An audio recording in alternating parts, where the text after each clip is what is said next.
लिल्लाहि रब्बिल आलमीन वस्सलातु वस्सलामु अला सय्यिदिल अंबिया'i वल मुरसलीन व अला आलिहि व अस्हाबिहि अजमईन अम्मा बाद फ़अऊज़ु बिल्लाहि मिनश शैतानिर रजीम बिस्मिल्लाहिर रहमानिर रहीम क़ाल अल्लाहु तबारक व तआला फ़िल क़ुरआनिल अज़ीम इन्नल्लाह ला युग़य्यिरु मा बिक़ौमिन हत्ता युग़य्यिरु मा बिअन्फुसिहिम सदक़ल्लाहुल अज़ीम व सदक़ रसूलुहुन नबियुल अमीनुल करीम व नहनु अला ज़ालिका लमिनश शाहिदीन वश्शाकिरीन वज़्ज़ाकिरीन वल्हम्दुलिल्लाहि रब्बिल आलमीन।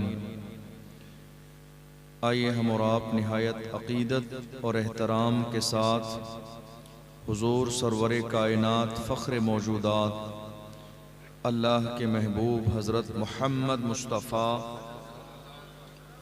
सल्लल्लाहु अलैहि वसल्लम की बारगाह मुक़द्दसा में दुरूद का नजराना पेश करें और पढ़ें बावाज़े बुलंद।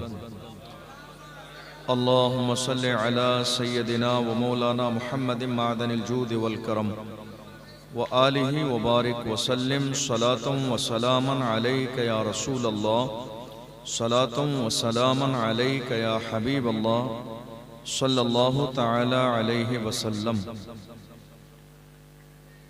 अल्लाह का लाख लाख शुक्र और उसका एहसान अज़ीम कि उसने हमें और आप सबको आज की इस अज़ीमुश्शान महफिल में हाज़िर होने का मौका अता फ़रमाया।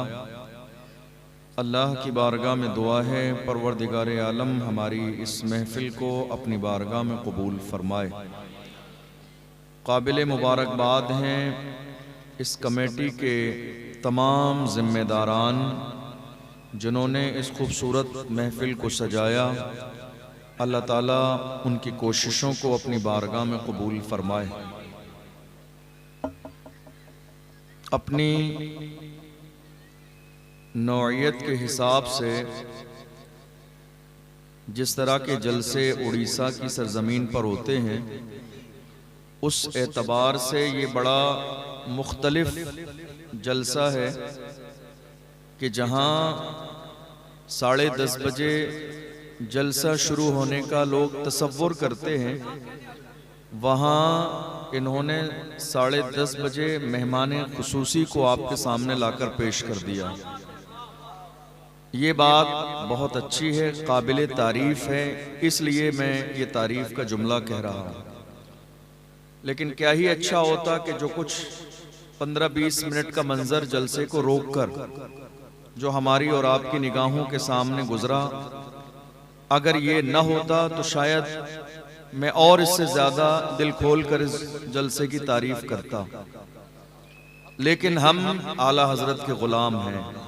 जो सही है उसी को सही कहते हैं, जो गलत है उसको गलत कहते हैं।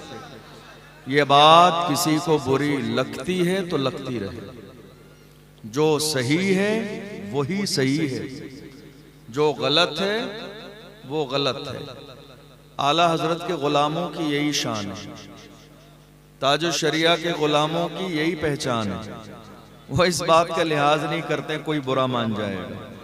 ये हमारी शनाख्त रही है आला हज़रत के गुलामों की। जो हक होता है उसको बोलते भी हैं और हक हमेशा सर चढ़ के बोलता है। मैं चूँकि उलमाए इकराम तंज करने के लिए नहीं बुलाए जाते हैं, इस्लाह के लिए बुलाए जाते हैं, तो मैं बतौर इस्लाह तंज करने की नीयत से नहीं, आप इस्लामी रिश्ते से मेरे भाई हैं, मैं हाथ जोड़कर ये गुजारिश करूंगा अगले साल जलसे में ऐसा न करें। चूंकि ये गैर मुनासिब ही नहीं बल्कि नाजायज है। समझ रहे हैं आप? सिर्फ ये जो हुआ अभी ये सिर्फ गैर मुनासिब नहीं है बल्कि ये जायज ही नहीं है कि अल्लाह और उसके रसूल का जिक्र जलसा रोक कर फिर कोई दूसरा काम किया जाए। मैं ये नहीं कह रहा हूं आप अपने एमएलए की इज्जत न करें, उनका एहतराम न करें, उनकी ताजीम न करें, ये नहीं कह रहा हूं। हम अल्हम्दुलिल्लाह जिस मजहब के मानने वाले हैं वो मजहब हर एक शख्स का एहतराम बताता है। समझ रहे हैं आप? मैं ये नहीं कह रहा हूं। मैं राजस्थान में एक जमाने से काजी शहर के मनसब पर हूं। सुबह से लेकर शाम तक हमारा मिलना नेताओं से भी है, प्रशासन से भी है, पुलिस से भी है, सबसे है दिनों रात। लेकिन इसका हरगिज ये मतलब नहीं है कि नमाज का वक्त हम भूल जाएं, जमात का टाइम भूल जाएं, जलसे की वजह कता भूल जाएं।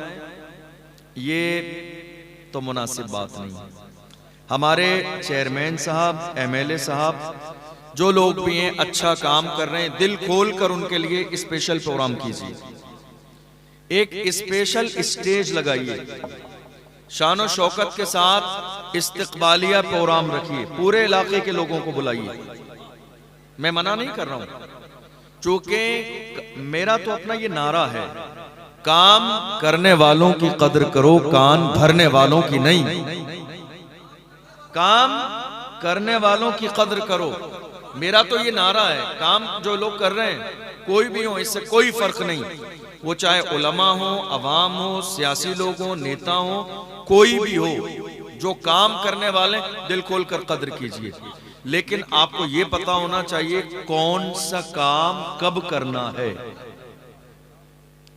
ए रजा, हर काम का एक वक्त है। आला हजरत ने जो कुछ होने वाला था पहले ही बता दिया। ए रजा, हर काम का एक वक्त है, दिल को भी आराम हो ही जाए। तो मैं इस चीज का मुखालिफ नहीं हूं कि हौसला अफजाई नहीं होना चाहिए, मैं इसके मुआफिक हूं कि प्रोग्राम होना चाहिए, लेकिन हर एक स्पेशल प्रोग्राम होना चाहिए।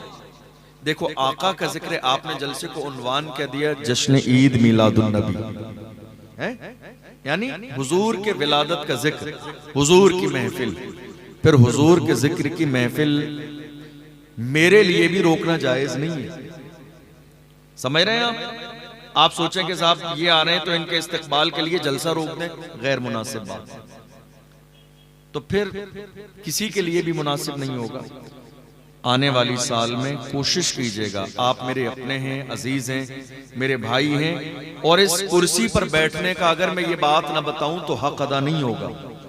इसलिए सच्ची बात यह है, जो भी आपके इलाके में काम करने वाले सियासी लीडरान हैं, दिल खोल कर उनका इस्तकबाल कीजिए, लेकिन स्पेशल उनके लिए एक प्रोग्राम रखिए।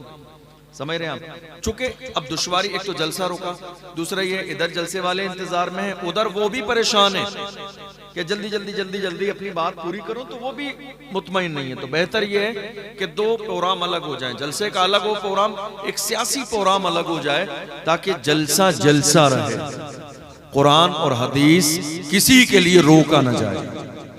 ये हमारी शनाख्त रही है, ये हमारी पहचान रही है। दुनिया इधर से उधर हो गई, न अजान कभी किसी के लिए रुकी है, न जमात में 1 मिनट ताखीर हुई है। ये हमारी शनाख्त और पहचान रही है, और अल्हम्दुलिल्लाह हम इमाम अहमद रजा के गुलाम हैं।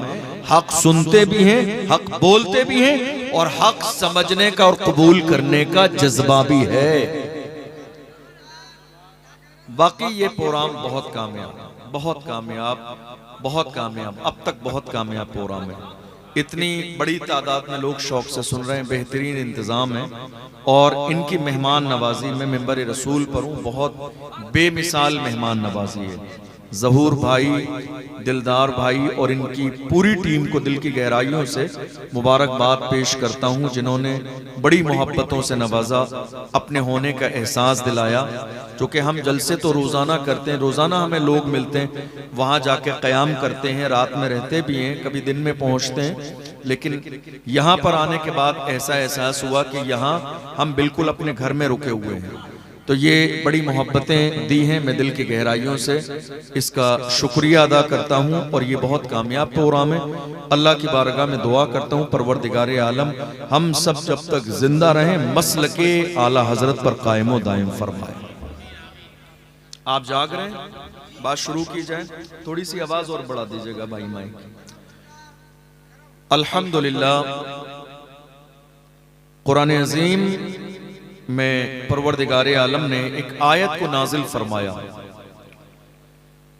बिस्मिल्लाहिर्रहमानिर्रहीम, इन्नल्लाह ला युगय्यिरु मा बिक़ौमिन हत्ता युगय्यिरु मा बिअनफुसिहिम। इसका मतलब क्या है? इसका मतलब यह है, खुदा ने आज तक उस कौम की हालत नहीं बदली। खुदा ने आज तक उस कौम की हालत नहीं बदली, न हो एहसास जिसको अपनी हालत खुद बदलने का। खुदा ने आज तक उस कौम की हालत नहीं बदली, न हो एहसास जिसको अपनी हालत खुद बदलने का। आप अंदाजा लगाइए। अल्हम्दुलिल्लाह हम तकरीरों में किस्से कहानियां नहीं सुनाते हैं, ना आपको जोक सुनाने वाले हैं। हम इमाम अहमद रजा के गुलाम हैं। कोशिश करते हैं कि हमारी कौम को और हमारी आने वाली नस्ल को ये एहसास दिलाएं कि बहैसियत आशिक रसूल मौजूदा दौर में तुम्हारी जिम्मेदारी क्या है। कुरान अजीम की इस आयत पर आप जरा सा गौर कर लीजिए। फरमाया गया, खुदा ने आज तक उस कौम की हालत नहीं बदली। आप गौर कीजिए, आज हम और आप कहां खड़े हुए हैं? हम और आप आज कहां खड़े हुए हैं? और अल्लाह के रसूल सल्लल्लाहु अलैहि वसल्लम ने हमें कहां खड़ा किया था? क्या जो तरीका हमारे आका ने हमें अता फरमाया था, क्या आज हम उस तरीके पर अमल कर रहे हैं? क्या जो तरीका रसूलुल्लाह ने हमें दिया था वो तरीका हमारी जिंदगी में है? क्या रसूलुल्लाह सल्लल्लाहु अलैहि वसल्लम ने जो घर का इस्लामी माहौल बनाया था, क्या वो माहौल आज हमारे घर में है? क्या हमारे मुआशरे के अंदर वो एक दूसरे का एहतराम, मोहब्बतें, एक दूसरे का ख्याल रखना, पर्दा पोशी करना, क्या वो सारी चीजें आज हमारे समाज में हैं? नहीं, वो चीजें आज हमारे समाज में नहीं है। वो दयानतदारी जिसका हुक्म रसूलुल्लाह ने दिया था, क्या वो दयानतदारी आज हमारे यहाँ है? नहीं। क्या वो ईमानदारी जिसका सबक रसूलुल्लाह ने 1400 साल पहले पढ़ाया, क्या वो सच्चाई जिसके लिए अल्लाह के रसूल ने फरमाया इंसान जब झूठ बोलता है तो अल्लाह उस पर लानत भेजता है, क्या इस झूठ से हमने तौबा की? क्या समाज में शराब पीने वाले लोग नहीं है? क्या जिना की बीमारी आज हमारे समाज में नहीं है? क्या बदकारी आज हमारे यहाँ नहीं हो रही है? कोई गुनाह ऐसा नहीं है कि जो आज हमारे समाज में मौजूद नहीं। सारे गुनाहों के होते हुए फिर आप कहते हैं हालात बहुत ज्यादा खराब हैं। हालात कैसे बिगड़ गए? कोई भी शख्स हो, चाहे वो उलमा हो, वो अवाम हो, वो डॉक्टर हो, वो इंजीनियर हो, वो प्रोफेसर हो, हर शख्स की जबान पर यही जुमला है, पता नहीं हालात इतने ज्यादा क्यों खराब हो गए, पता नहीं हालात इतने ज्यादा।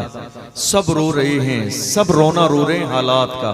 हालात खराब हैं, हालात खराब हैं, हालात खराब हैं। कभी आपने गौर किया हालात खराब क्यों हैं? मैं अपनी पूरी तकरीर का निचोड़ दो जुमलों में आपको बताऊं। मैं हमेशा अपनी तकरीर का निचोड़ शुरू में कहता हूं, दरअसल बात यह है, हम जब बेहतर थे तो हालात बेहतर थे, हम जब बिगड़ गए तो हालात बिगड़ गए, हम जब संभल जाएंगे तो इंशाअल्लाह हालात भी संभल जाएंगे। हम जब बेहतर थे तो हालात बेहतर थे, हम बिगड़ गए तो हालात बिगड़ गए, हम जब संभल जाएंगे तो इंशाअल्लाह हमारे हालात भी संभल जाएंगे। बहुत पहले किसी समझदार ने कहा था, तरीके मुस्तफा को छोड़ना है वजह बर्बादी, इसी से कौम दुनिया में हुई बेइख्तिदार अपनी, न समझोगे तो मिट जाओगे हिंदी मुसलमानों, तुम्हारी दास्तां तक भी न होगी दास्तानों में। आज हालात हमारी निगाहों के सामने हैं। कहाँ हैं हमारी माएँ, आपकी निगाहों के सामने हैं। कहाँ हैं आज मौजूदा दौर में हमारी घर की बेटी, आपकी निगाहों के सामने हैं। कहाँ हैं हमारे जवान, आपकी निगाहों के सामने हैं। कहाँ हैं आपके बच्चे, आपकी निगाहों के सामने हैं। कहाँ हैं बूढ़े, आपकी निगाहों के सामने हैं। कहाँ हैं पीराने इज़ाम, आपकी निगाहों के सामने हैं। कहाँ हैं मस्जिदों के जिम्मेदारान, आपकी निगाहों के सामने हैं। कहाँ हैं कमेटियां, आपकी निगाहों के सामने हैं। कहाँ हैं समाज और कहाँ है मुआशरा। आप ये कह रहे हैं जमाना बहुत खराब है, गुनाह कर रहे हैं, जमाने के ऊपर इल्जाम दे रहे हैं। शराब पी रहे हैं, इल्जाम जमाने को दे रहे हैं। गीबत कर रहे हैं, इल्जाम जमाने को दे रहे हैं। आपकी बेटी बेपर्दा है, इल्जाम जमाने को दे रहे हैं। आपके घर की औरत बाजारों में बेपर्दा घूम रही है, इल्जाम जमाने को दे रहे हैं। पीराने इज़ाम मसलक आला हजरत से बगावत कर रहे हैं, इल्जाम जमाने को दिया जा रहा है। आज बहुत सारे लोग अपनी जिम्मेदारी निभाने के लिए तैयार नहीं है, इल्जाम जमाने को दिया जा रहा है। गौर कीजिए, मौलाए कायनात फरमाते हैं खबरदार खबरदार, जमाने को बुरा न कहो, इसलिए कि जमाना हमसे है, हम जमाने से नहीं हैं। जमाना हमसे है, हम जमाने से नहीं है। तुम अपनी नाकामी का रोना रोकर इल्जाम जमाने पर न लगाओ। जमाने का हिस्सा हम हैं, जमाने का वजूद हम हैं, जमाना हमसे है। जिस जमाने के अंदर हम बेहतर रहते हैं, जमाना बेहतर कहलाता है। समाज बेहतर रहता है, जमाना बेहतर कहलाता है। और उसी समाज और जमाने के लोग दीन के बागी हो जाएं, मसलक के बागी हो जाएं, बुजुर्गों के बागी हो जाएं, अपनी रिवायात के बागी हो जाएं, वही जमाना खराब हो जाता है। मैं तो अपनी कौम के जवानों से कहता हूं, जवानों तुम कहां थे और आज कहां आके खड़े हो गए? तुम्हारी जवानी क्या सिर्फ शराब पीने के लिए है? नहीं। क्या जिना के लिए है? नहीं। क्या रात के अंधेरे में इंटरनेट पर अय्याशी करने के लिए है? नहीं। क्या रात में मोबाइल फोन पर जिना करने के लिए है? नहीं। क्या तुम्हारी जवानी शराबो शबाब के लिए है? नहीं। पूछो बरेली शरीफ से मोहब्बत रखने वालों, क्या कहा मेरे ताजुल शरिया ने? जवानों को क्या कहा? ताजुल शरिया ने फरमाया, जवानों जिंदगी ये नहीं है किसी के लिए, जिंदगी है नबी की, नबी के लिए। ना समझ मरते हैं जिंदगी के लिए, जीना मरना है सब कुछ नबी के लिए। नारे तकबीर, नारे रिसालत, पैगाम इस्लाम। जवानी किसके लिए है? गुनाहों के लिए। जवानी किसके लिए है? हम ये सोच रहे हैं शराब के लिए। जवानी किसके लिए है? गुनाहों में डूब जाने के लिए। कहाँ हैं हमारे जवान? आप जानते हैं दुनिया की हर कौम का सबसे कीमती सरमाया उस कौम के जवान होते हैं। अगर जवान हिदायत के रास्ते पे रहें तो कौमें मुअज़्ज़ज़ होती है, और अगर वही जवान हिदायत के रास्ते से हट के गुमराही के रास्ते पर कदम रख दें तो कौमें ज़लील और रुस्वा हो जाती हैं। हम किसी भी दौर में, जैसे आज के दौर से गुजर रहे हैं, हम किसी भी दौर में ऐसे नहीं थे। हमारे जवान जब पहाड़ों के दरमियान ला इलाहा इल्लल्लाह की सदाएं देते थे तो हालात कुछ और थे। जब चटियल मैदान में ला इलाहा इल्लल्लाह की सदा देते थे तो हालात कुछ और थे। वो किसी और के लिए नहीं कहा। कैसे थे जवान हमारे? पूरी दुनिया घूमने वाले डॉक्टर इकबाल से कहो जरा जवानों की तारीख बताओ, हमारे जवान कैसे थे? तो डॉक्टर इकबाल ने बताया जवान कैसे थे। डॉक्टर इकबाल कहते हैं हमारे जवानों की तारीख ये है, टल न सकते थे अगर जंग में अड़ जाते थे, पांव शेरों के भी मैदान से उखड़ जाते थे, तुझसे सरकश हुआ कोई तो बिगड़ जाते थे, तीर क्या चीज है हम तोप से लड़ जाते थे, शान आंखों में न जचती थी जहांदारों की, कलमा पढ़ते थे हम छांव में तलवारों की, हम जो जीते थे तो जंगों की मुसीबत के लिए और मरते थे तेरे नाम की अजमत के लिए। दश्त तो दश्त है दरिया भी न छोड़े हमने, बहरे जुल्मात में दौड़ा दिए घोड़े। बात है, क्या पैगाम है। वाह जिंदाबाद जिंदाबाद, वाह मुफ्ती साहब जिंदाबाद। हमारे जवान कैसे थे? आज हमारे जवान कहाँ खड़े हुए हैं? और हमारे जवान कैसे थे? आज हमारे लोग क्या सोचते मालूम है? कोई तकरीर करने वाला खतीब आ जाए और 10 मिनट के बाद उनको कहे घबराना नहीं, तुम सब जन्नती हो। हमारी कौम के लोग इस खुशखबरी को सुन के खुश होके जाके सो जाते हैं। नहीं साहब, हम सब जन्नती हैं मेरे अजीज। जन्नत मरने के बाद में है, अभी तो तुम्हें दुनिया में जीना है। तुम्हें इस बात का अंदाजा नहीं, तुम जिस अंदाज में जी रहे हो इस अंदाज में जी के सिर्फ जलील और रुसवा होगे।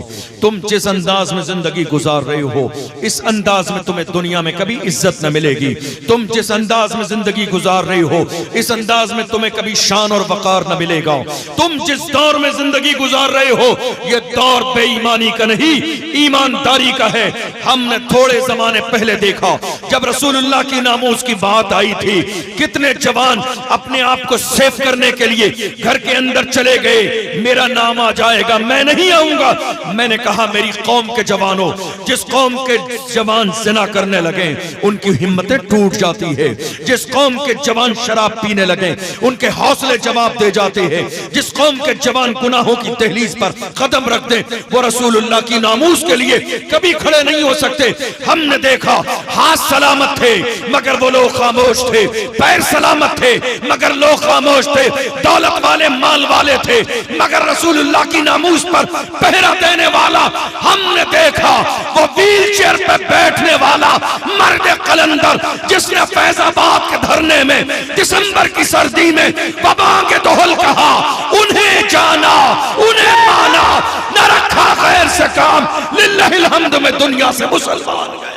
लाजवाब लाजवाब, नारे तकबीर, नारे रिसालत, जिंदाबाद जिंदाबाद, तहफुज़े नामुसे रिसालत, अज़मते मुस्तफा, शाने रिसालत। हम तो अपने आप को बचाते रहे, बहुत सारे वालिदैन ने अपने बेटे को पकड़ लिया और रोक लिया, कहा मेरे बुढ़ापे का सहारा है, तू चला जाएगा तो तेरा नाम आ जाएगा। बात यही है आज के जमाने में। आपने नारा लगा लिया हुजूर का दामन नहीं छोड़ेंगे, बस बात खत्म हो गई। गौस का दामन नहीं छोड़ेंगे, बात खत्म हो गई। आपने कहा ख्वाजा का दामन नहीं छोड़ेंगे, बात खत्म हो गई। इतनी आसानी के साथ सरकार गरीब नवाज को इतना बड़ा मकाम नहीं मिला। जब गरीब नवाज आए थे हिंदुस्तान की सरजमीन पर एक बंदा मुखालिफ नहीं था। ये कोई मस्जिद की इमामत नहीं थी कि साहब 4 आदमी मुखालिफत में है इसलिए जरा तकलीफ है। गरीब नवाज जिस जमाने में हिंदुस्तान आए थे एक मुस्तकिल हुकूमत पृथ्वीराज चौहान की मुकाबले में खड़ी थी। शहाबुद्दीन गौरी वापस चला गया था जंगल में। अजमेर के एक शहाबुद्दीन के लश्कर के बिखर जाने वाले ने कहा था, कौन हो तुम, यहाँ आए हो, तुम्हें टिकने न दिया जाएगा। गरीब नवाज ने फरमाया क्यों? कहा शहाबुद्दीन जा चुका है, तुम्हें कौन टिकने देगा। हुकूमत खड़ी है, दौलत सामने है, पावर वाला सामने है। सरकार गरीब नवाज ने फरमाया तुझे अंदाजा नहीं है, शहाबुद्दीन और है, मोइनुद्दीन और है। शहाबुद्दीन का मकाम और है, मोइनुद्दीन की शान और है, मोइनुद्दीन का मकाम और है। शहाबुद्दीन आया था, मोइनुद्दीन को मुस्तफा ने भेजा है। आने वाला अलग होता है, जिसको भेजा जाता है उसकी शान अलग होती है। नारे तकबीर, नारे रिसालत, मसलके आला हज़रत अल्लामा मुफ्ती अशरफ जिलानी साहब अज़हरी।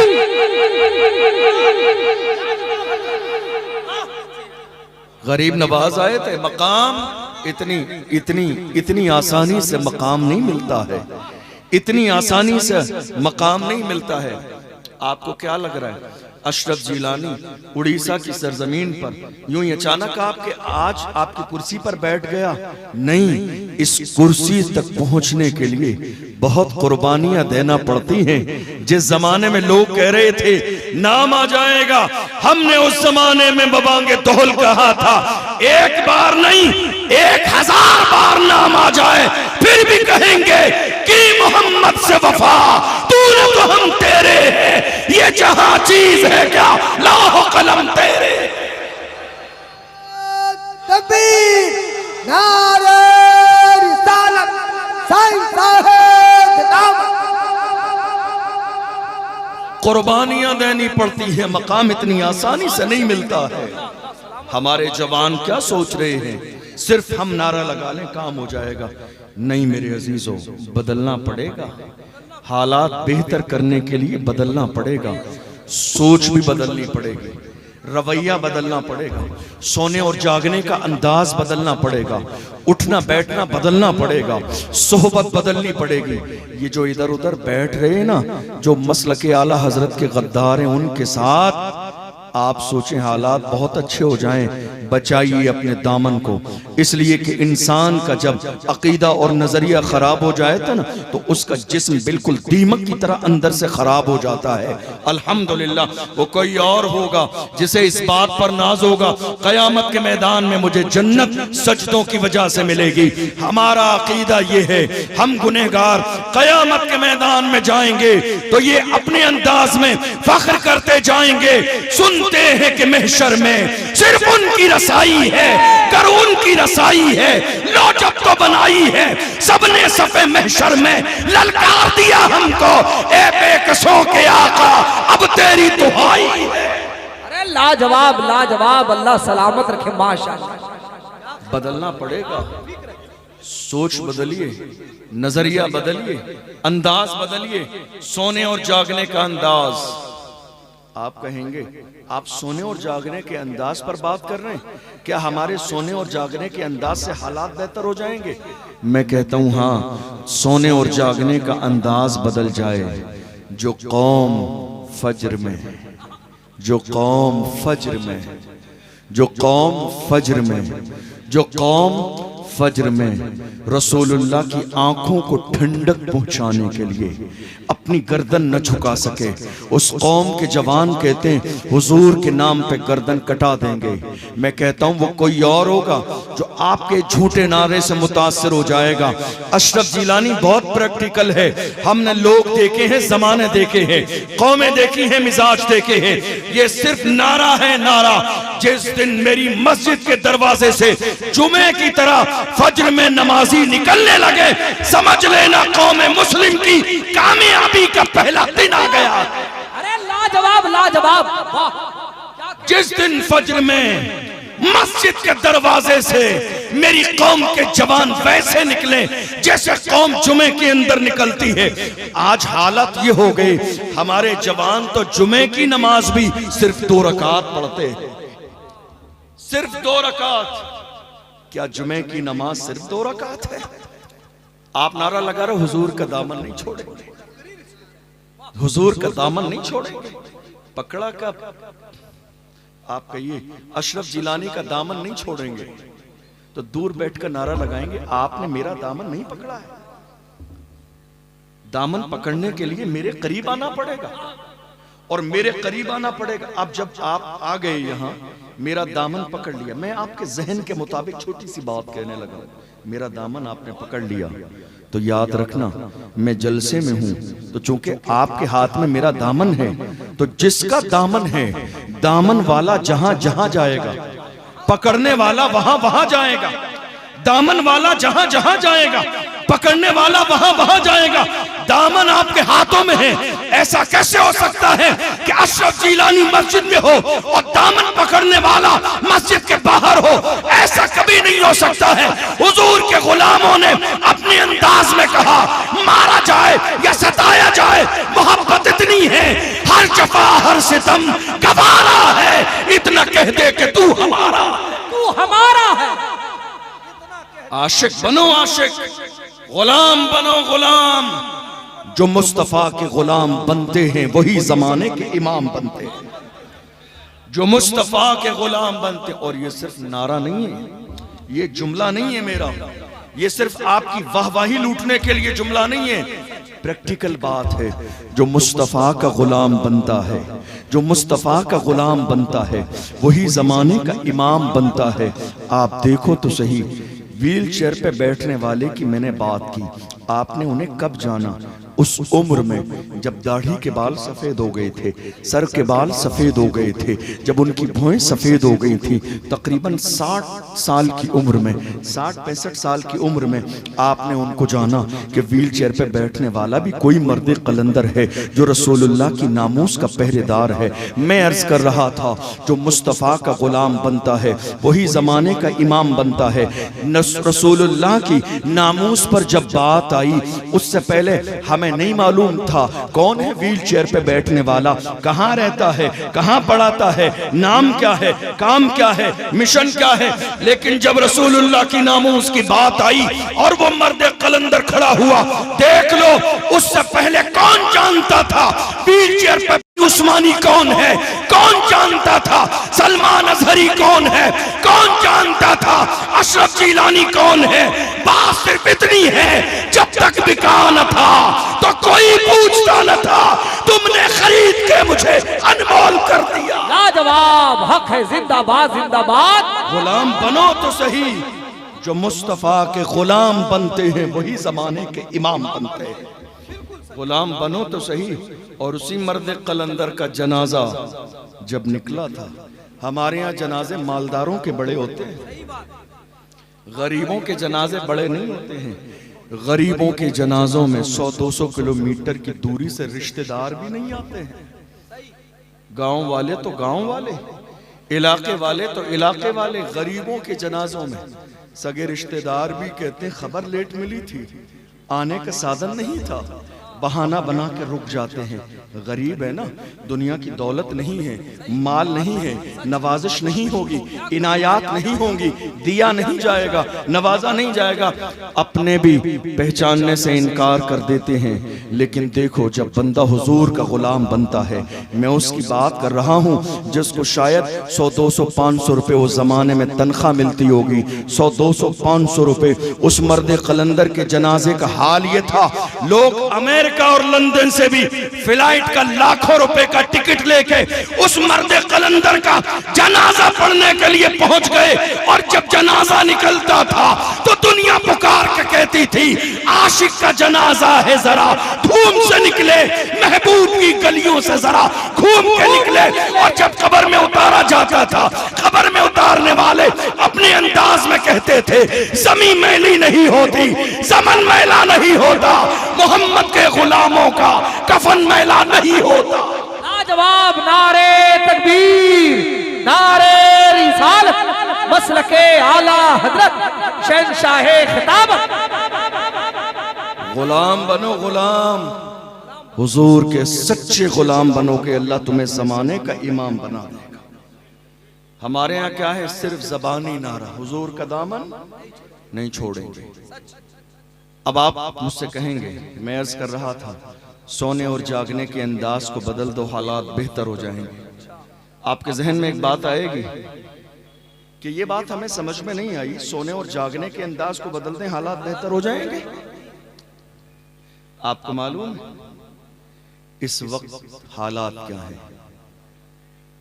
कई बार ऐसा होता है, अपने लोग कहते हैं हजरत ये सब बातें खुलकर न की जाएं, अच्छा नहीं लगता है। लेकिन याद रखिएगा, फिर जलसा किस काम के लिए कराया जाता है? जलसा कराया तो इसीलिए जाता है कि इस्लाह की जाए, इस्लाह की जाए। हालात ये हैं, आज हमारे 17 साल के जवान रात के अंधेरे में शराब के ठेके पर बैठे हुए हैं। 17 साल, 18 साल, 19 साल, 20 साल, कहाँ है? शराब के ठेके पर। 20-20 साल के जवान जिना की दहलीज पर कदम रख चुके हैं। हमारे जवानों में एक बड़ा तबका ऐसा भी है जो इंटरनेट पर बाज़ाब्ता अय्याशी कर रहा है। थोड़े से जमाने पहले महीने में 1 GB डेटा मिलता था, ऑफर के नाम पर अब उस डेटा को और बढ़ा दिया गया हमारी जवानी को बर्बाद करने के लिए। किसी भी दौर में हमारे जवान ऐसे नहीं थे। हमारे जवानों के सामने हर जमाने में शराब और शबाब पेश किया गया, मगर जवानों ने हर जमाने में शराब और शबाब को ठोकर मार के कहा, अपना सब कुछ गुंबद खजरा कल भी था और आज भी है, मेरे नबी से मेरा रिश्ता कल भी था और आज भी है। बतला दो गुस्ताखे नबी को, गैरत मोमिन जिंदा है, उन पे मर मिटने का जज्बा कल भी था और आज भी है। वाह ये फिक्र किसी और की नहीं, हमें फख्र है ये फिक्र इमाम अहमद रजा के गुलामों की। आज 17 साल के जवान हमारे कहां हैं मालूम है आप? शराब के ठेके पर। पिछले साल, जरा दिल के कानों से सुनिएगा, कहानी नहीं है ये, किस्सा नहीं है ये, दिसंबर की आज 11 तारीख है। इसी महीने के आखिर में 31 दिसंबर, जिसको हमारे जवान 31 कहकर हैप्पी न्यू ईयर के नाम से मनाते हैं। गौर कीजिए आप कहां खड़े हुए हैं। जिस कौम के जवानों को ये मालूम न हो कि हमारा नया साल कब से शुरू होता है, जिस कौम के जवानों को ये इल्म न हो हमारा नया साल शुरू कब से होता है और खत्म कब होता है, वो कह रहे हैं हम तरक्की याफ्ता क्यों नहीं है। इसी दिसंबर की आखिरी रात में पिछले साल एक मुस्लिम इलाके में, तवज्जो है आप, मुस्लिम इलाके में 29 तारीख को उस इलाके में जो शराब का ठेका था, वहां शराब के ठेके पर शराब खत्म हो गई। 29 तारीख को पार्टी होनी है, 31 को शराब खत्म हो गई, 29 को जवानों ने खरीद के रख ली, स्टॉक कर लिया कि न्यू ईयर की रात आएगी, बहुत मारामारी हो जाएगी, मिलेगी नहीं। स्टॉक कर लिया, जमा करके रख लिया। किसने? जो कहते हैं हुजूर का दामन नहीं छोड़ेंगे, रसूल का दामन नहीं छोड़ेंगे, गौस का दामन नहीं छोड़ेंगे। हमारे बहुत सारे लोग पीछे बैठ के मुस्कुरा रहे हैं। ये मुस्कुराने वाली नहीं, रोने वाली बात है। ये हंसने वाली बात नहीं, रोने वाली बात है। मातम कीजिए अपनी किस्मत पर। क्या तुम्हारी पैदाइश इसी काम के लिए थी? क्या तुम्हें जवानी इसी काम के लिए दी गई कि शराब और शबाब के नशे में धुत हो जाना? क्या हमें जवान इसीलिए किया गया कि हम जिना की दहलीज पे जाके शराब पी के कदम रख दें? याद रखना, शराब और शबाब के नशे में जो तुम्हारे कदम डगमगा रहे हैं, मैं अपने जवानों से कहता हूं, ऐ जवानी पे तराने वालों, याद रखो आखिर मौत है। मौत का फरिश्ता जिस दिन तुम्हारे दरवाजे पर दस्तक देगा, ये तुम्हारी जवानी तुम्हारे काम नहीं आएगी।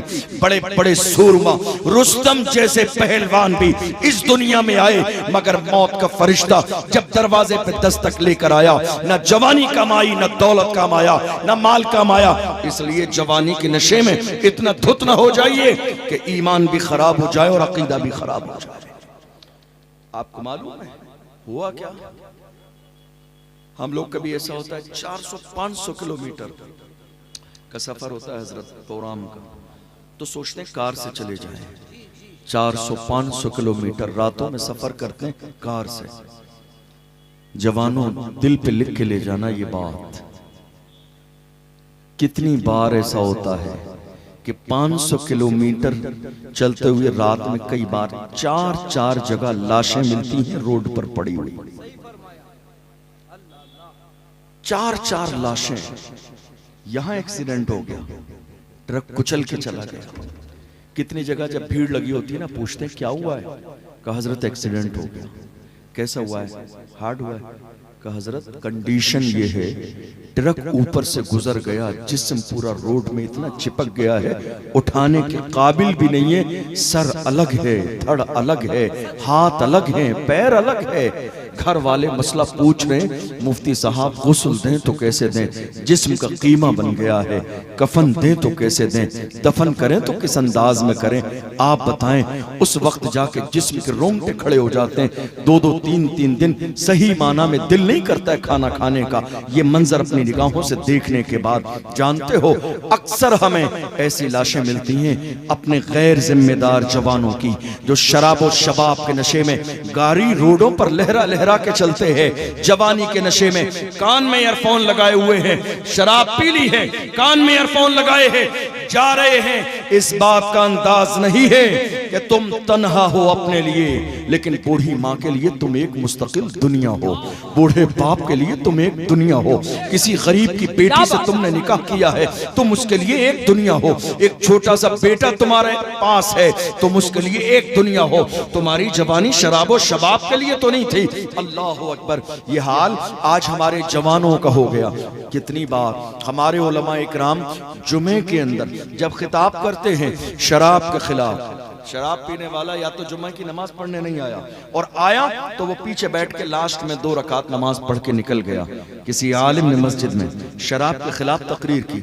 होता क्या है, मोहल्ले के लोग उसको रात को एहसास दिलाते हैं, उसको पकड़ के, उसको नहीं पता क्या जुमे में किसने क्या बयान किया, उसको एहसास दिलाते हैं। मालूम है आज हजरत ने पूरी तकरीर तेरे खिलाफ की। ये हाल हो गया। आज हजरत ने पूरी तकरीर तेरे खिलाफ की है। सट्टे के खिलाफ कोई आलिम बोलते तो सट्टे वाले को लोग घर जा जाके कहते हैं आज हजरत ने पूरी तकरीर तेरे खिलाफ की है। जुए के खिलाफ कोई आलिम बोल दे तो लोग जाकर कहते हैं हजरत ने पूरी तकरीर तेरे खिलाफ की है। अगर बेपर्दगी के हिसाब से कोई बोल दे तो जिसका घर बेपर्दगी में मशहूर हो कहते हैं तेरी बहन बेटियों के खिलाफ हजरत ने तकरीर की है। उसके बाद कोशिश की जाती है कमेटी से कहा जाता है ये इमाम अब यहाँ रहेगा नहीं, इमाम को बदल दो। कमेटी भी एक आदमी के लिए 20 साल दीनी खिदमात है उस इमाम की, लेकिन एक आदमी के कहने पर 20 साल खिदमात के बाद भी उस इमाम को रातों रात रवाना कर दिया जाता है। मैं कहता हूं अगर ये सूरत हाल है तो तुम्हारा जमीर मुर्दा हो चुका है, तुम्हारा दिल मुर्दा हो चुका है। तुमने कहा इमाम को बदल दो, बदलना तो उस बंदे को अपनी आदत को चाहिए था जो शराब पीता था, जो जुआ खेलता था, जो जिना करता था, जो बदकारी करता था, जो अय्यारी करता था। बदलना तो उसको चाहिए था, बदला किसको?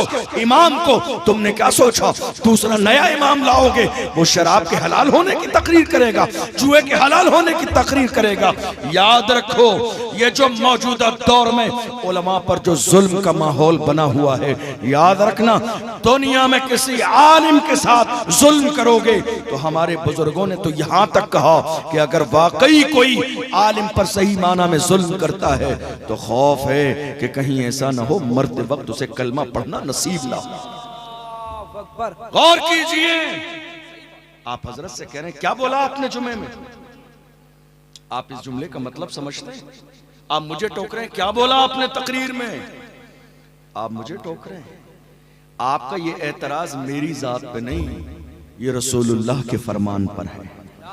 इसलिए कि जो मैं बोल रहा हूं अपने घर से नहीं, रसूलुल्लाह का फरमान सुना रहा हूं।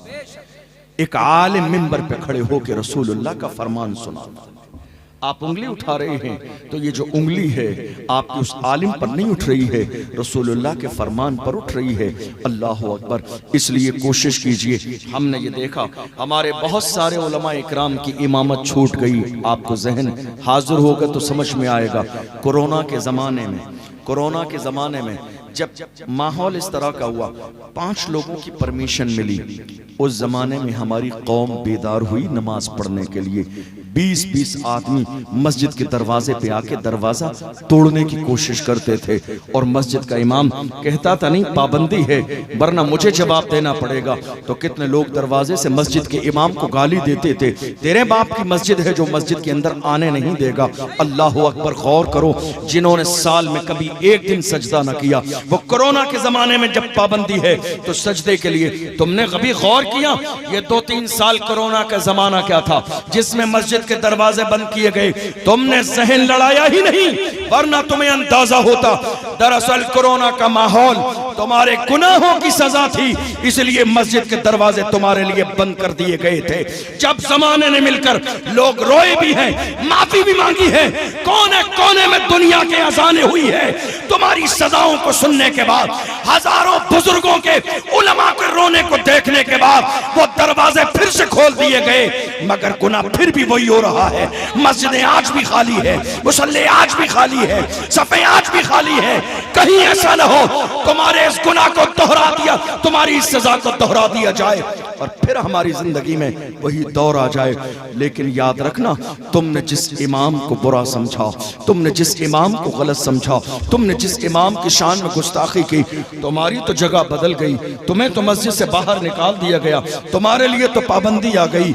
मगर हाल ये हुआ कि वो आलिम, तुमने आलिम को जितना हकीर समझा, गौर करो, तुम्हें तो मस्जिद पे पाबंदी लगा दी गई, मगर वही 8000 का आलिम जिसे हकीर नजर से देखते हैं, जिसे जब दिल चाहता है वो कह लेते हैं, जगह बदलना तो बड़ी बात है। अल्लाह ने आम दिनों में भी वो जिस जगह पे नमाज पढ़ता था, कोरोना के जमाने में भी उसी मुसल्ले पे खड़ा किया, एक सब पीछे भी नहीं हटाया। खुदा ने बता दिया इमाम का मकाम क्या है, उसकी शान क्या है, उसकी कद्र क्या है, मंजिलत क्या है। तुम्हारे लिए दरवाजे बंद कर दिए गए, मस्जिद के इमाम की जगह न बदली, जो आम दिनों में मुसल्ले पे खड़ा था उसी कोरोना के जमाने में भी मुसल्ले पे खड़ा है। कितने लोगों ने शिकायत की जाके और कमेटियों ने निकाल दिया। कोरोना के जमाने में कुछ उलमा निकले, उसके बाद नामूस रिसालत का मसला आया, उस जमाने में कितने लोग निकले। कमेटी ने जुमे के बाद आके कहा, हजरत आप बड़ा खुल के तकरीर करते हैं, हमें आगे जवाब देना पड़ता है, इसलिए हिसाब कर लीजिए। कितने उलमा निकाल दिए गए। मेरे सामने भी ऐसे बहुत सारे मामलात आए। मैंने कहा भाई तुम जैसे बुज़दिलों के बस का नहीं है मस्जिद का सदर सेक्रेटरी बनना। एक आलिम रसूलुल्लाह की नामूस का पहरेदार जब रसूलुल्लाह के लिए बोलता है तो वो ये नहीं सोचता है जान रहेगी या चली जाएगी। तुम्हारे लिए तो लाजिम ये था, फख्र करो कि तुम्हारी मस्जिद में एक क़यादत का मिजाज रखने वाला इमाम है। फख्र करो कि तुम्हारी कौम को जगाने वाला एक आलिम है। फख्र करो कि तुम्हारी मस्जिद में रसूलुल्लाह की नामूस का पहरेदार है।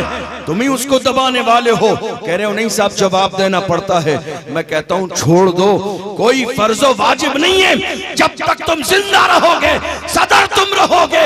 अरे कुर्सी है तुम्हारी, ये जनाजा तो नहीं है। कुछ कर नहीं सकते तो उतर क्यों नहीं जाते? ये कोई फर्जो वाजिब नहीं है।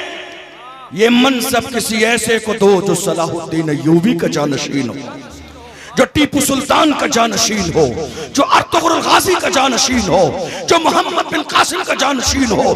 कौन सलाहुद्दीन अय्यूबी?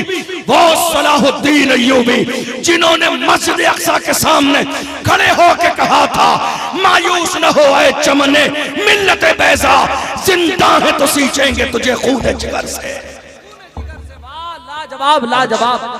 आज हमारे सीनों के अंदर दिन ब दिन जितना खौफ बढ़ता जा रहा है, हालात दिन ब दिन उतने ही खराब होते चले जा रहे हैं। नहीं मेरे अजीज, दुनिया तलाश कर रही है हमारा आलिम बोलने वाला हो, हमारा इमाम बोलने वाला हो, हमारा इमाम क़यादत करने वाला हो, हमारा इमाम लीडरशिप का मालिक हो। आप देख नहीं रहे हैं पूरे मुल्क में हालात ऐसे हैं। मैं आपके यहाँ के लिए नहीं कह रहा हूँ, मुझे नहीं मालूम उड़ीसा के हालात क्या हैं, वरना मुल्क के हालात आज ऐसे हैं। हमारी कौम ने दरी बिछाने का मिजाज बना लिया है, हमारी कौम ने फर्श बिछाने का मिजाज बना लिया है। हमारे यहाँ कुछ लोग चाय पिलाने के बाद ये सोचते हैं हम कौम के नेता बन गए। मैं उन्हें यही तो एहसास दिलाता हूँ, जवानों तुम्हारा काम चाय पिलाना नहीं है, तुम्हारा काम दरी बिछाना नहीं है, तुम्हारा काम फर्श बिछाना नहीं है, तुम्हारा काम किसी के बैनर लगाना नहीं है, तुम्हारा काम फ्लेक्स लगाना नहीं है। आला हजरत के पीर खाने मारहरा मुतहरा से सैयदुल उलमा ने फरमाया, किसी की जय विजय हम क्यों पुकारे, क्या गरज हमको, हमें काफी है सैयद अपना नारा या रसूल अल्लाह। अल्लाह ने हमें गुलामी के लिए पैदा नहीं किया है, अल्लाह ने हमें क़यादत के लिए पैदा किया। अपने जहन के अंदर से गुलामी निकाले। जिसके जहन में गुलामी आ जाए वो दुनिया में कुछ भी हो जाए, लेकिन इस गुलामी का मिजाज नहीं छोड़ पाता है। हमारी पैदाइश गुलामी के लिए नहीं है, हमें अल्लाह ने दुनिया में गुलामी के लिए नहीं भेजा। गुलामी एक ही सरकार की जाएगी और वो मदीने वाली सरकार। हालात दिन ब दिन खराब होते चले जा रहे हैं। वजह क्या है कि हम जबानी तौर पर कह रहे हैं हम मुसलमान। प्रैक्टिकल बताइए, इस्लाम कहाँ है आपकी जिंदगी में? जबान पर तो है इस्लाम, आपके घर में कहाँ है? जिस घर में इस्लाम हो और उस घर की औरतें बेपर्दा हो, जिस घर में इस्लाम हो उस घर में एक एक महीने कुरान जैसी अजीम नेमत खोल कर पढ़ी ना जाए। जिस घर में इस्लाम हो उस घर के जवान जुमे की सिर्फ 2 रकात नमाज पढ़ के बाहर आ जाए। जिस घर में इस्लाम हो उस घर के अंदर सट्टे का कारोबार चलता हो। जिस घर में इस्लाम हो उस घर के जवान शराब व शबाब के आदी हो जाए। याद रखिएगा, हमारी जबान पर इस्लाम है, प्रैक्टिकल हमने इस्लाम को अपनी जिंदगी में शामिल नहीं किया, वरना हमारी जिंदगी में अगर इस्लाम शामिल होता तो हमारे हालात आज ऐसे नहीं होते। आप कहते हैं बात क्या है? दरअसल बात यह है, हमारे जवानों को जब उलमा मिंबर से शराब के लिए रोकते हैं, कई लोगों को जबानी तौर पर बुला के कहते हैं भाई शराब मत पियो, तो वो लोग कहते हैं नहीं हजरत शराब थोड़ी है, खूबसूरत बहाना, शराब थोड़ी है, एनर्जी ड्रिंक है। नाम बदला हुआ है, बोतल का साइज बदला हुआ है, अंदाज बदला हुआ है। शराब नहीं है ये, शराब नहीं है ये, एनर्जी ड्रिंक है। मैं कहता हूं तुम बोतल का साइज बदल लो लेकिन शराब शराब रहेगी, उसकी हुर्मत में कमी नहीं आएगी। तुम नाम बदल दोगे लेकिन वो नशावर चीज है, तुम्हारे पीने के बाद तुम्हारी अक्ल काम करना बंद कर देती है। तो ये शराब है। और याद रखना, शराब जानते हो क्या काम करती है? शराब पीने के बाद जब शराब का नशा इंसान पर गालिब आता है तो शराब हमारे अक्ल पर पर्दा डाल देती है। सही को सही समझ में नहीं आता, वो गलत को गलत नहीं कहता है, सही और गलत के दरमियान इम्तियाज बाकी नहीं रहता। शराब सही और गलत के फर्क को मिटा देती है, शराब सही और गलत के फर्क और इम्तियाज को खत्म कर देती है। इसलिए लोग शराब के आज बहुत तेजी के साथ आदी बन रहे हैं। लोग कहते हैं क्या करें, टेंशन थी मैंने इसलिए शराब पी ली, जरा परेशानी थी मैंने इसलिए शराब पी ली, डिप्रेशन थी मैंने इसलिए शराब पी ली। जवानों ये जुमला सुन के जाना, डॉक्टर को जाके आप पैसे देते हैं डिप्रेशन को रिलीज करने के लिए, याद करना वही नुस्खा आपको बता रहा हूं। डिप्रेशन किसी चीज का कोई नाम नहीं है, डिप्रेशन नाम है अल्लाह की रहमत से मायूस हो जाने का। हम जब ज्यादा सोचते हैं ये कैसे होगा, ये कैसे होगा, ये कैसे होगा, ये कैसे होगा, सोचते सोचते इंसान डिप्रेशन के मरहले तक पहुंच जाता है। मगर अल्लाह का कुरान कहता है ला तक़नतू मिन रहमतिल्लाह, अल्लाह की रहमत से मायूस न हो। ये कैसे होगा? करने वाली जात मेरे रब की है। वो कैसे होगा? करने वाली जात मेरे रब की है। ये कैसे होगा? करने वाली जात मेरे रब की है। अरे तुम तो इंसान हो, जमीन खोदने वाले लोगों, तुम्हारी जमीनें भी हैं, कारोबार भी है, खेती भी है, तुम जमीन में बोरिंग भी करते हो। तुमने जमीन से निकलने वाले मिट्टी के अंदर एक मेंढक को मिट्टी के अंदर नहीं देखा। जिंदा है, जिंदगी के लिए हवा की जरूरत, पानी की जरूरत, सांस की जरूरत, खाने की जरूरत। इसका मतलब यह है कि कोई तो है जो मिट्टी के अंदर हवा भी भेजता है, खाना भी भेजता है, पानी भी भेजता है।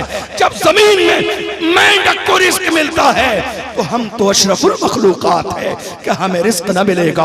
अल्लाह का कुरान कहता है वमा मिन दाब्बतिन फिल अर्दि इल्ला अल्लाह रिस्कुहा, जमीन में कोई जानवर भी ऐसा नहीं है मगर अल्लाह अपने करम से उसे रिस्क अता फरमाता।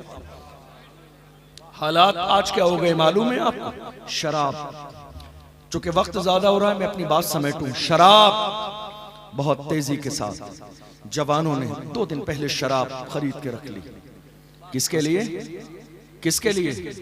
न्यू ईयर मनाने के लिए। जवानों गौर तो करो, मैं ये नहीं कहता हूं जवानी में तुम अच्छी जिंदगी ना गुजारो। क्या इस्लाम ने एंजॉय करने से मना किया? नहीं, शरीयत के दायरे में हो, इस्लाम के दायरे में हो, तुम जिंदगी गुजारो, मना नहीं किया इस्लाम ने। लेकिन तुम जिस अंदाज में अपनी जवानी को जाये कर रहे हो ये हलाकत है, ये तबाही है, ये बर्बादी है, ये ज़ियाए माल भी है और ज़ियाए जान भी है। तुम अपने आप को हलाकत में डाल रहे हो। रात के अंधेरे में कितने जवानों ने शराब पी ली और शराब पीने के बाद 3-3 लोग कानों में ईयरफोन लगाकर फुल आवाज से गाना सुनते हुए बाइक पे बैठकर पूरी रात चक्कर लगा रहे हैं। पीछे से ट्रक आया, हॉर्न दिया, आवाज नहीं आई, कान बंद थे, ईयरफोन लगा के गाना सुन रहे थे फुल आवाज से। ऊपर से ट्रक कुचल के चला गया। बूढ़ी माँ रात के 4 बजे तक घर में मुंतजर है कि जवान आएगा। बाप दरवाजे पर बैठा है कि जवान आएगा। बीवी बैठी है इंतजार में कि मेरा सुहाग आएगा, कहाँ हो जवानों, ऐसे गाने सुनने का क्या फायदा, बूढ़े बाप का सहारा चला जाए, एक माँ का जो है दर्द दिल बेदार हो जाए, एक गरीब की बेटी का सुहाग उजड़ जाए। ये जवानी जवानी नहीं, जवानी अपनी अय्याशियों के लिए कोई नहीं जीता है। मोहम्मद अरबी के गुलाम जिंदा रहते हैं तो मुस्तफा के मिशन के लिए, दुनिया से जाते हैं तो मुस्तफा के मिशन के लिए।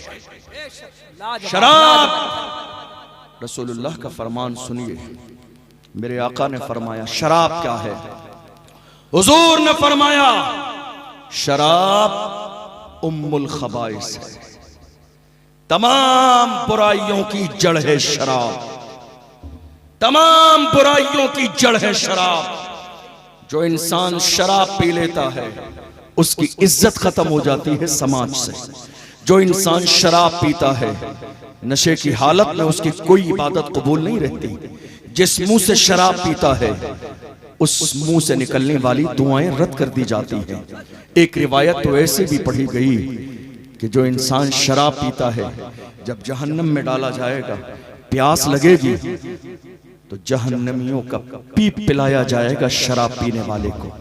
गौर तो करो कितना बड़ा ये जुर्म अजीम है, फिर भी लोग शराब पी रहे हैं। और आपको मालूम है इसी शराब में कितनों की जमीन बिक गई, कितने लोगों ने अपनी बूढ़ी माँ का जेवर बेच दिया, कितने लोगों ने बीवियों का जेवर बेच दिया, कितने लोगों ने दुकान गिरवी रख दिया, कितने लोगों ने मकान को गिरवी रख दिया सिर्फ शराब के लिए, सिर्फ दुनिया के नशे के लिए। शराब पीते चले जा रहे हैं, तुम्हें अंदाजा भी नहीं है। हजरत उस्मान गनी रज़ी अल्लाह अन्हु फरमाते हैं तुमसे पहले एक जवान था, बड़ा नेक था, पारसा था, मुत्तकी था। एक औरत को उससे मोहब्बत हुई, उस औरत ने धोखा देके उस जवान को बुलाया, बुलाने के बाद दरवाजा बंद कर दिया। जरा दिल के कानों से सुन के जाइएगा, अगर आपके समझ में आ गई तो अल्लाह की इज्जत की कसम खा के कहता हूँ दिल की दुनिया बदलेगी इंशाअल्लाह। मेरी बात से नहीं, रसूलुल्लाह के फरमान से बदलेगी। हजरत उस्मान गनी फरमाते हैं औरत ने एक जवान को धोखा दे के बुला लिया और उसके बाद घर का दरवाजा बंद किया। घर का दरवाजा बंद करने के बाद उसने कहा ए जवान याद रख, अब यहाँ से निकलने के लिए, आजाद होने के लिए 3 ऑप्शन है तेरे पास। मैंने एक प्याले में शराब रखी है, एक तरफ एक लड़के को रखा है और एक तरफ मैं खुद हूँ।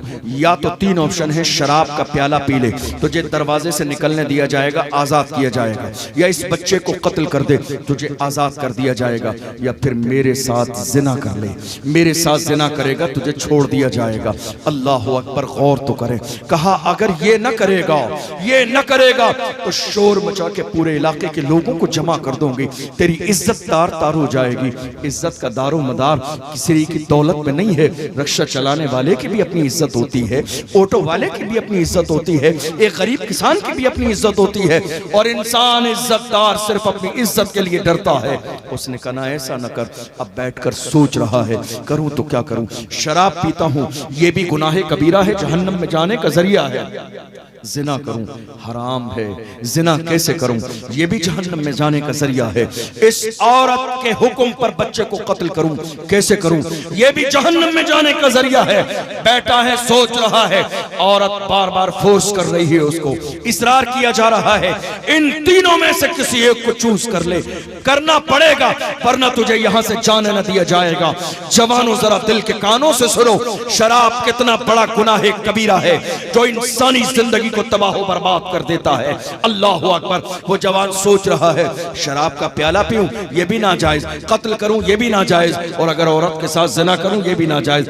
बहुत देर गौर व फिक्र करने के बाद उसके जहन में ख्याल आया कत्ल करना मुझे लगता है किसी आदमी को हलाक कर देना ये ज्यादा बड़ा गुनाह होगा, ज़िना करना ज्यादा बड़ा गुनाह होगा।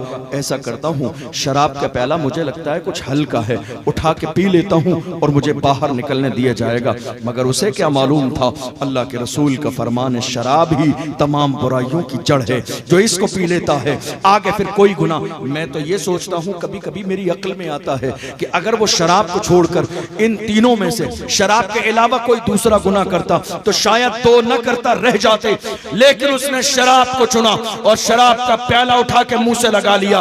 और जब नशा गालिब आया तो जिस जिना को हराम समझता था औरत से जिना भी किया, जिस कत्ल को हराम समझता था उस उसने कत्ल भी किया है। मेरे आका ने फरमाया शराब उम्मुल खबाइस है, तमाम बुराइयों की जड़ है शराब। मैं इसीलिए तो अपने जवानों से कहता हूँ शराब न पियो जवानों। हाँ, तुम अगर नशा करना चाहते हो तो नशा कर लिया करो, बल्कि दिल खोल के नशा किया करो।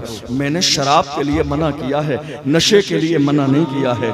शराब के लिए मना किया है, नशे के लिए मना नहीं किया है। और नशा भी लोकल वाला मत किया करो, ब्रांडेड नशा किया करो। लोग लोकल वाला नशा करने से कभी नाली में गिरते हैं, कभी नाले में गिर जाते हैं। नशा करना है दिल खोल कर नशा करो, मगर वो नशा जो बिलाल हबशी ने किया, जो सलमान फारसी ने किया, जो सुहैब रूमी ने किया, जो हजरत अम्मार ने किया, जो हजरत मुझे काली हजार दे, ये वो नशा नहीं जिसे तुर्शी उतार दे। नारे रिसालत, फैजाने आला हजरत, शाने मुस्तफा, अज़मते सहाबा, पैगाम इस्लाम। इश्क रसूल का नशा करो, मोहब्बत रसूल का नशा करो, हुजूर की वफादारी का नशा करो, हुजूर के नाम पर मर मिटने का नशा करो। जिस दिन तुम्हारा ये मिजाज हो जाएगा तो तुम ये नहीं कहोगे ये भी सही, वो भी सही, ये भी सही, वो भी सही। तुम वही कहोगे जो मेरे मुजद्दिद ने कहा। क्या कहा? दुश्मने अहमद पे शिद्दत कीजिए, मुल्हिदों से क्या मुरब्बत कीजिए, गैज़ में जल जाएं बेदीनों के दिल, या रसूल अल्लाह की कसरत कीजिए। बड़ा कमाल है और हमें नाज है इमाम अहमद रजा पर। जिस जमाने में चापलूसियां की जा रही थी, दुनियादारों के कसीदे लिखे जा रहे थे, ऐसे जमाने में इमाम अहमद रजा ने नानपारा के नवाब की तारीफ से इनकार कर दिया और पुकार के कहा अहमद रजा दुनियादार की नहीं तारीफ करेगा तो मदीने के ताजदार की तारीफ करेगा, अहमद मुख्तार की तारीफ करेगा।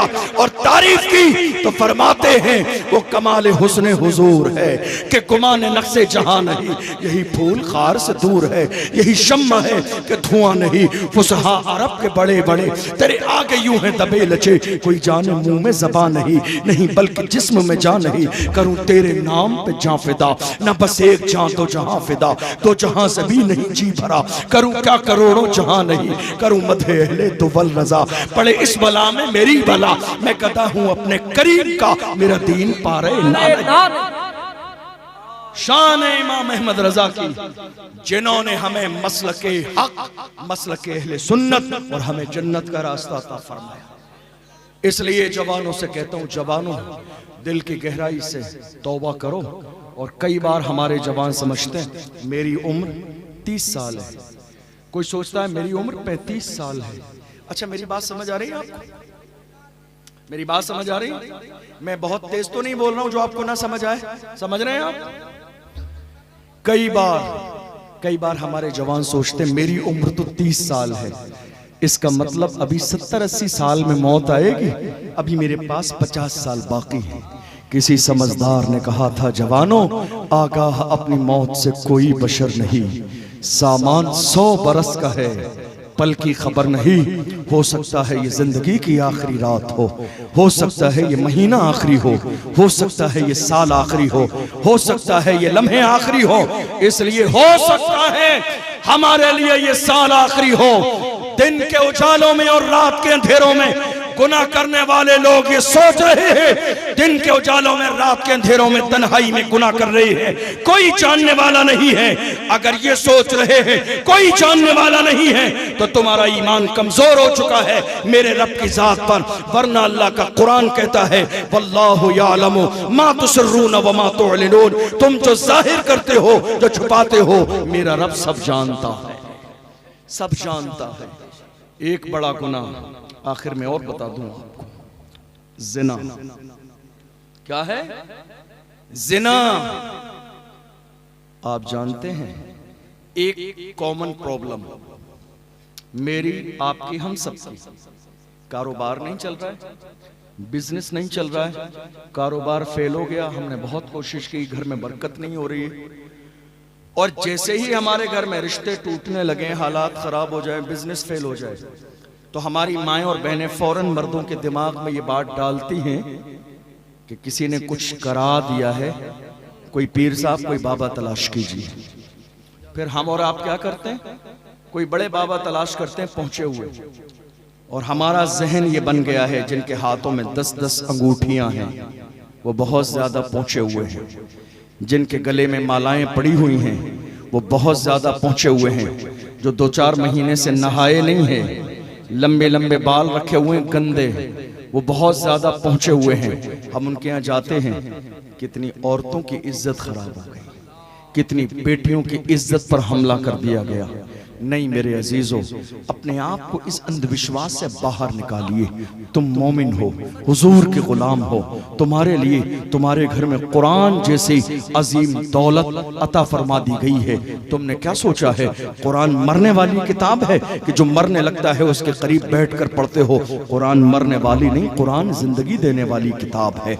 दुनिया इस कुरान पर सर्च कर रही है और उसके बाद लोग कलमा पढ़ के मुसलमान हो रहे हैं। अफसोस कि हमने कुरान पढ़ा भी नहीं और कुरान को समझा भी नहीं। हालत क्या है, हमने ये सोचा।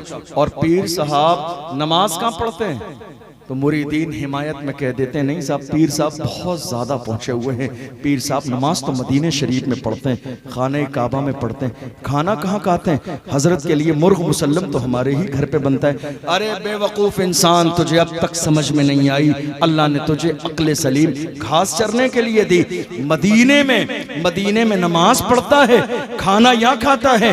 इस जालिम से पूछ, क्या मदीने से बेहतर खाना है मेरे घर का, जो वहां नमाज पढ़ के खाना यहाँ खाने आता है?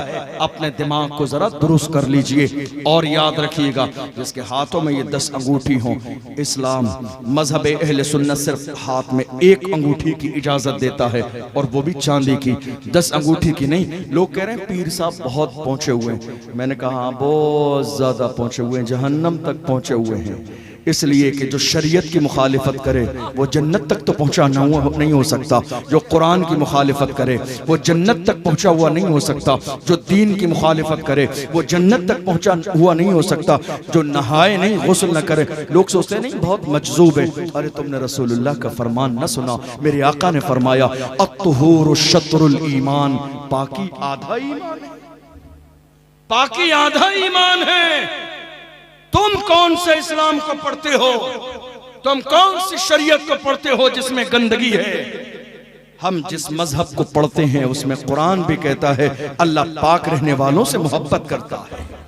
मेरे आका भी फरमाते हैं अल्लाह पाकी हासिल करने वालों से मोहब्बत फरमाता है। अब हालत ये हो गई कि जहन में बात डाल दी गई और लोग उसी रास्ते पे चल गए। अब आइए नतीजे की तरफ। ये जो परेशानियां हमारी जिंदगी में क्यों आ रही हैं आप जानते हैं? अल्लाह के रसूल ने फरमाया, एक हदीस सुनाऊं। अल्लाह के रसूल सल्लल्लाहु अलैहि वसल्लम ने इरशाद फरमाया, इंसान दुनिया में जब जिना करता है तो जिना करने वाले की जिंदगी में 3 मुसीबतें दुनिया में आती हैं और 3 मुसीबतें मरने के बाद आती हैं। काश कि ये बात आपको समझ में आ जाए, काश ये बात आपके दिल पे असर कर जाए। 3 मुसीबतें दुनिया की जिंदगी में। अब आप सोचिए, 3 मुसीबतें जो दुनिया की जिंदगी में आती हैं जिना करने वाले की। जिना के बारे में कभी गौर किया आपने? आंखों का जिना हो रहा है आज, आंखों का जिना, हाथों का जिना, जबान का जिना, कानों का जिना, पैरों का जिना, इस जिस्म का जिना। आप मुझसे कहोगे बड़ी हैरत की बात है, आप कह रहे हैं जबान का जिना, ये क्या बात हुई? मैं जो कह रहा हूं बहुत संजीदगी से आपके काम की बातें सुन के जाइएगा। जबान का जिना, जी हां जबान का जिना। बात दरअसल ये है, आपने अपनी बेटी और बेटे का रिश्ता 3 साल पहले कर दिया, 3 साल पहले, और शादी होनी है 3 साल के बाद। हमारे यहाँ बुजुर्गों के जमाने में जब रिश्ता होता था ना, तो सबसे पहले कुरान शरीफ भेजा जाता था कि इस रिश्ते की शुरुआत कुरान से हो ताकि बरकत हो। आज बाज़ाब्ता पैक करके आईफोन भेजा जाता है लड़के वालों की तरफ से, दरवाजा खोला जाता है लड़के और लड़की के दरमियान फोन पर बात करने के लिए। लड़का भी बात कर रहा है, शादी 3 साल बाद है, 2 साल बाद है, लड़का रात भर बात करता है, कौन नहीं जानता है, लड़के के घर वाले जानते हैं, लड़की बात कर रही है, लड़की की माँ भी जानती है, उसके घर वाले जानते हैं, कौन नहीं जानता है। क्या ये गुनाह में बराबर के शरीक है? नहीं। क्या ये गुनाह में बराबर के शरीक नहीं होंगे? आपने ऐसा सोचा, ये जान रहे हैं तो ये दोनों के दोनों घर वाले गुनाह में बराबर के शरीक हैं। आप क्या सोच रहे हो, अरे साहब अब इनकी शादी होने वाली है, अब इनमें बीच में रिश्ता कैसा है? आप जो भी कहें, इस्लाम कहता है 2 खानदानों का रिश्ता तो है, मगर जब तक निकाह न हो जाए लड़की और लड़के का आपस में कोई रिश्ता नहीं। जब तक निकाह न हो जाए, जब तक निकाह न हो जाए लड़की और लड़के का आपस में कोई रिश्ता नहीं है। और रही ये सगाई और ये मंगनी जो आज मुस्लिम समाज में हमने दरवाजा खोल दिया, और हाल क्या है, लड़के वाले आएंगे, लड़की को बिठाकर सबके सामने हाथ पकड़ के रिंग पहनाएंगे, अंगूठी। जायज नहीं है इस्लाम में ये कहां से आई? लड़की लड़के को पहना रही है, लड़की लड़के को पहना रही है, लड़का लड़की को एक दूसरे का हाथ पकड़े हुए है। ये रस्म कहां से आई? ये हमारे समाज में फिल्मों से, ड्रामों से, सीरियल से। ये इस्लामी रस्म नहीं है, ये दीनी रस्म नहीं है, ये कुरानी रस्म नहीं है। हमारा मजहब शादी से पहले किसी की भी बेटी का हाथ पकड़ने की इजाजत नहीं देता है।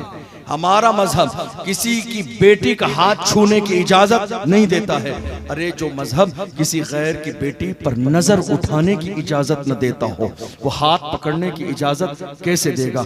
इसलिए मेरे जवानों, यही है रात के 2 बजे तक फोन पर बात करना। ये कान से किसी गैर की आवाज सुन भी रहे हैं और जबान से बोल भी रहे हैं। आप कहेंगे आंखों का जिना, ये जो इंटरनेट पर आज हमारे जवान जिना के मनाजिर अपनी आंखों से देख रहे हैं, यही है आंखों का जिना। और उसके बाद अपने जिस्म को तसल्ली देने के लिए अपने हाथों से जिना कर रहे हैं, यही है हाथों का जिना। क्या सोच रहे हैं आप? जब ये बातें की जाती हैं हमारे जवान मुस्कुराने लगते हैं। ये मुस्कुराने वाली बात नहीं, रोने वाली बात है।